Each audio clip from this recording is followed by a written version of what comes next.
Bismillahirrahmanirrahim. Assalamualaikum warahmatullahi wabarakatuh.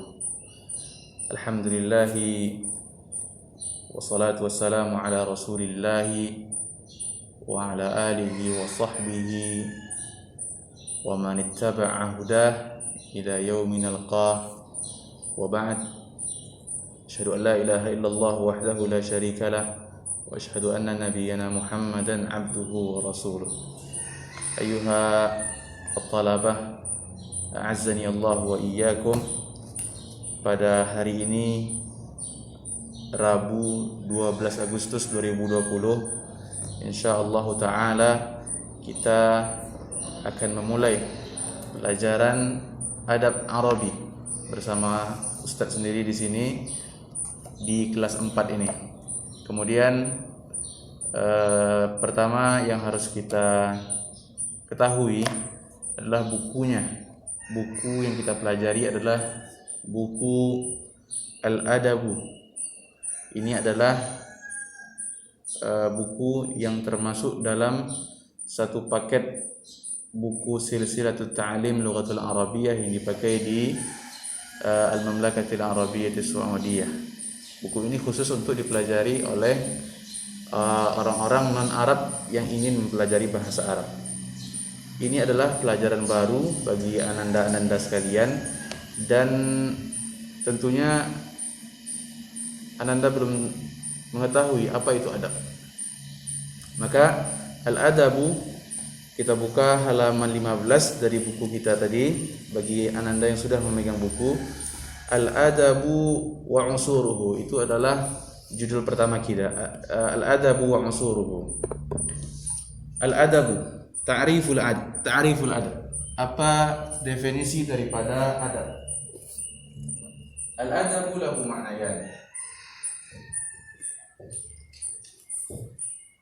Lahu ma'nayan. Adab memiliki dua makna. Yang pertama bima'nal 'am, yaitu at-tamattu' bi akhlaqil karimah.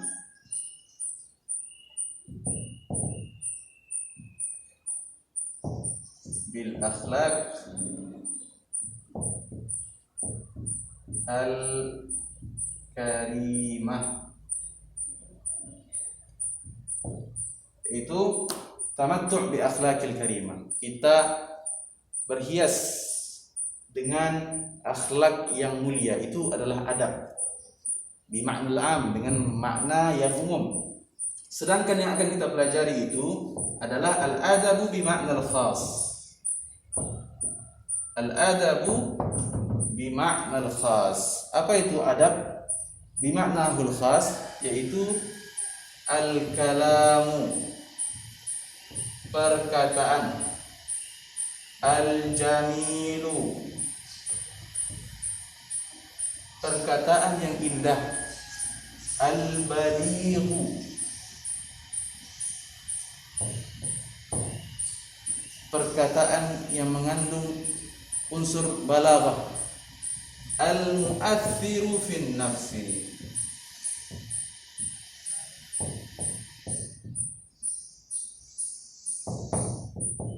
yang dia itu memiliki pengaruh, efek kepada jiwa. Itu adalah makna adab secara khusus. Inilah yang akan kita pelajari, bahwasanya adab itu adalah al-kalamul jamilul balighul mu'athir fin nafsi, atau yang sederhananya kita terjemahkan dengan sastra. Nah, itu dia.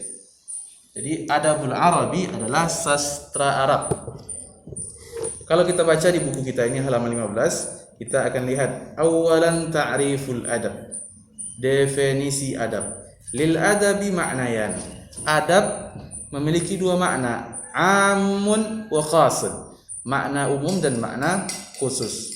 Fal adabu bi ma'nal 'am at-tamattu bi akhlaqil karimati kas-sidqi wal amanah. Adab maknanya secara umum adalah at-tamattu' bil akhlaqil karimah. Maknanya adalah seseorang yang dia itu memiliki akhlak yang mulia. Akhlak tersebut dinamakan dengan adab. Kasidqi seperti kejujuran, wal amanah dan lain sebagainya. Wa bi ma'nahul khas, adapun makna adab secara khusus itu adalah al-kalamul jamilul balighul mu'athiru fin nafsi. Perkataan yang indah yang dia memiliki pengaruh dan efek ke dalam hati kita. Wa yashtaratu fihi, dan adab itu memiliki syarat-syarat. Yang pertama, antakuna alfazuhu sahlatan jayyidah. Antakuna alfazuhu sahlatan wa jamilah. Yang pertama adalah hendaklah lafaz-lafaznya itu sahlatun jamilah, mudah diucapkan, wa jamilah, dan indah ketika diucapkan. Yang kedua, antakuna ma'anihi jayyidah, dan hendaklah makna daripada perkataan tersebut jayyidah, bagus, baik dan indah. Wa antakuna lahu ta'thirun fin nafsi. Yang ketiga adalah antakuna lahu ta'thirun fin nafsi, dia memiliki pengaruh ke jiwa kita. Kalau kita dengarkan dia, maka jiwa kita akan terpengaruh dengan itu. Ini 3 syarat perkataan tersebut bisa dikategorikan sebagai bagian daripada adab. Yang pertama, lafaznya itu indah dan mudah diucapkan. Yang kedua, maknanya daripada lafaz tersebut indah, baik, bagus. Dan yang ketiga, ada efek dan pengaruhnya ke dalam jiwa. Itu adalah syarat-syarat daripada al-adabu bi ma'nahul khas. Kemudian adab ini, sastra Arab ini terbagi menjadi 2. Lahu naw'an, anwa'ul adab. Bagian kedua, al-adabu naw'an. Adab terbagi menjadi 2 macam. Yang pertama, nathrun, wa huwal kalamul jamilul ladzi laisa lahu waznun wala qafiyah. Yang pertama dinamakan dengan nathr. Apa itu nathr? Ialah perkataan yang indah, alladzi laisa lahu waznun wala qafiyah. Dia tidak memiliki wazan dan tidak pula memiliki sajak. Wa minhu, dan diantaranya seperti al-khutbah, ceramah, war risalah, surat, wal wasiyah, dan wasiat, wal hikmah, perkataan hikmah, wal mathalu. Mathal ini seperti kalau dalam bahasa Indonesia contohnya bagai menegakkan benang basah. Apa itu istilahnya bahasa Indonesia, Ustaz Hendra?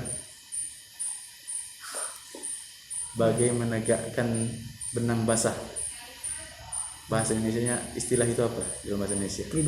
Peribahasa. Itu al-mathal dalam bahasa Indonesianya adalah peribahasa. Dan yang terakhir adalah wal qissah, kisah. Ini semua termasuk ke dalam bagian nathar. Yang kedua adalah asy-syi'ru, syair, wa huwal kalamul ladzi lahu waznun wa qafiyah. Yang kedua adalah syair. Dalam bahasa Indonesia kita sering bilang syair, yaitu perkataan yang dia memiliki wazan dan dia memiliki sajak. Ta'allam falaysal mar'u yuladu 'aliman wa laysa akhu 'ilmin kaman huwa jahil. Ini adalah contoh yang dituliskan oleh pengarang buku ini. Ta'allam falaysal mar'u yuladu 'aliman. Belajarlah, falaysal mar'u yuladu 'aliman, karena tidaklah seseorang itu dilahirkan dalam keadaan alim, dalam keadaan pintar. Walaysa akhu ilmin kaman huwa jahil, dan bukanlah orang yang memiliki ilmu seperti orang yang jahil. Ini adalah contoh daripada syair. Wa ya'ti lil wasfi wal madhi wal hija'i wal ritha'i wal hikmati wa ghairi dzalik.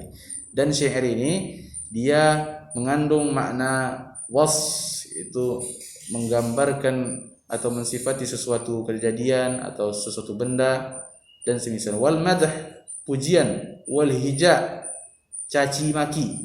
Ada juga orang menulis syair yang isinya adalah hinaan, caci maki. Ada juga yang menulis syair isinya adalah puji-pujian. War ritha, ritha adalah perkataan yang mengandung kesedihan orang yang telah ditinggal mati. Jadi ada orang misalnya punya orang tua yang dia sangat cintai, kemudian meninggal orang tuanya, maka keluarlah darinya kata-kata syair yang menggambarkan kesedihannya ketika ditinggal pergi oleh orang tuanya meninggal dunia. Nah, ini namanya ritha. Wal hikmah, dan perkataan hikmah, wa ghairi dzalik, dan yang lain-lainnya. Nah, ini dua jenis daripada al-adab. Kemudian kita masuk ke tarikhul adab, sejarah adab. Huwa al-ilmu alladhi na'rifu minhu hal al-adab fi mukhtalifi 'usurihi min quwwatin aw dha'fin wa kathratin aw qillah. Sejarah adab adalah ilmu yang mana dengannya kita mengetahui keadaan adab, keadaan sastra Arab fi mukhtalifi 'usurihi, pada masa-masa yang berbeda-beda. Kondisinya, apakah dia kuat, apakah dia lemah, apakah dia banyak atau sedikit. Kama na'rifu minhu hayatal udaba, sebagaimana kita juga bisa mengetahui dari ilmu sejarah sastra itu hayatal udaba, kehidupan sastrawan, kehidupan para sastrawan. Wadzaman alladhi 'ashu fihi, dan waktu yang mana mereka hidup di dalamnya. Wal makan alladhi nasha'u bihi, dan tempat yang mereka hidup dan tumbuh padanya. Wa ma lahum min kutubin wa rasail wa khutab wa dawawin, dan apa yang mereka miliki dari buku-buku, risalah, khutbah, dan dawawin.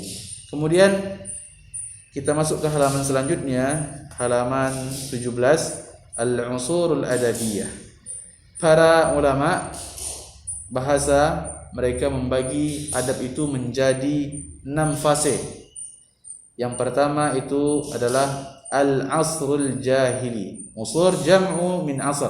Usur adalah jamak daripada asar, yaitu maknanya fatratun minaz zaman, fase daripada waktu.